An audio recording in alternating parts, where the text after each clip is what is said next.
What's up, guys? So we played NASDAQ puts today. Those ended up hitting 170% intraday. Overall, the first few trades that we made were a bit choppy, but then we caught a really nice short, and then we ended up catching the bottoms on the NASDAQ. Those contracts ended up hitting at least 30%. So overall, it was a pretty good day. So in today's video, we're going to talk about the SPY, the NASDAQ, the IWM, and the crypto markets, and basically the next steps for what I think can happen. All right, so without further ado, let's get started with the video. All right, so number one, I want to explain and show how the NASDAQ has been like the strongest in terms of not falling the hardest. So the IWM, you can see, is down 0.61%. The NASDAQ is down 0.58%, and the SPY is down 0.76%. So you can see that the NASDAQ is down the least compared to the rest, right? So the SPY made a new low today, and now it's trading outside of the Bollinger Bands. What we can see here is this is the potential of a very hard move to the downside, a cascading sell-off event where potentially we can end up seeing 388 tomorrow. So we can see that the SPY is currently breaking lows from yesterday, right? And the MACD is still showing that there's a lot of weakness still. The RSI is like staircasing down. It's not really showing an aggressive move down, similar to the MACD, right? It's barely going down, but we can see that the price itself is falling very sharply, whereas the MACD is not, right? So I want to explain that. So you can see that the SPY made new low. So now when taking a look at the NASDAQ, you can see that the NASDAQ has not yet made a new low. But if the weakness in the SPY can continue, then the NASDAQ can also fall lower. So initially today, what I wanted was the NASDAQ to fall to 297 today, so that we would also make a new low here, and then we could end up bouncing. But what this is looking like is we could also, similar to the SPY 388, the NASDAQ, we can end up going back down to 294. So those are two very major levels of support for both indices. And another thing is, right here on the NASDAQ, you can see that the Bollinger Band is moving very sharply down. So it doesn't look like we're going to be aggressively trading outside of the Bollinger Bands either tomorrow.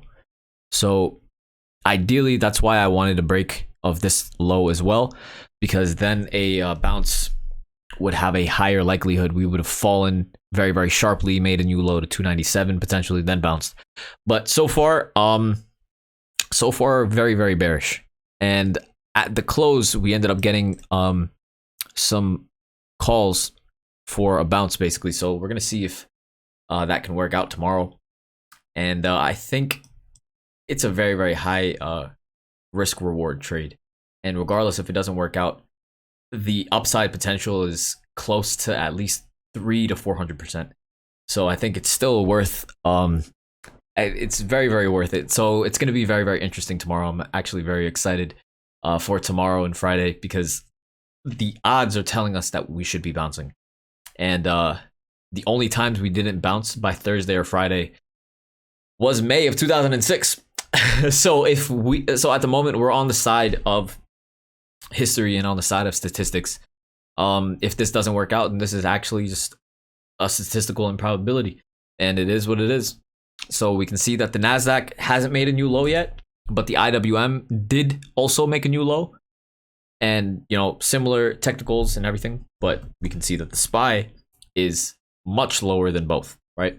So obviously this is weakness led by the SPY and the IWM, and essentially this is that for the we also have to take a look at the bonds, because the bonds are also making the bonds also made a new low.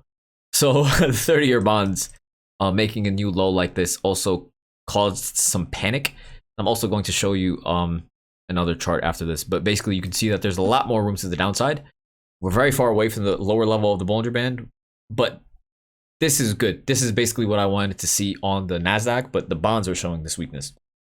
But there's a lot more room to go on the downside. And the other thing that is not as important, but it's interesting to look at, is the UK is the UK's market is very, very overextended to the downside as well. And you know that when we open and close outside of the lower Bollinger Bands, there's usually a very, very high chance of a bounce. So similar situation, we can open and close within 3 days. So if tomorrow we also open outside of the lower Bollinger Bands on the UK 100, then this would be a nice bounce, and then a potential bounce in the UK 100 might start showing some strength in the US market, but it's important to see that the UK market is very, very overextended to the downside as well. And the VIX is also, at the tops of the Bollinger Bands. Obviously, we saw that in the past, the VIX can just continue skyrocketing. But, we're in this consolidation period. 2480 is major support on the VIX. We're $1 away. So, yeah, I mean, a trade is a trade. We just have to take all of the information in and make the right assessment. Sometimes it works, sometimes it doesn't. But regardless, things should be very, very interesting. And that's that for the stock market. Let's take a look at the crypto market. So technically, yesterday I was showing how Bitcoin needed to hold 19,800 on the daily.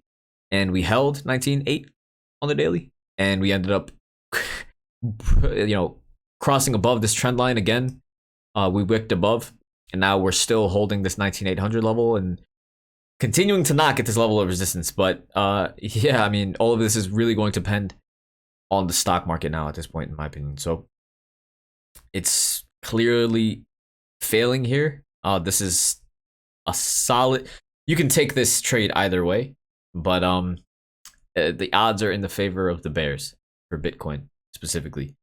And because even if like the stock market had a good strong bounce, the bounces out of Bitcoin have not been very strong.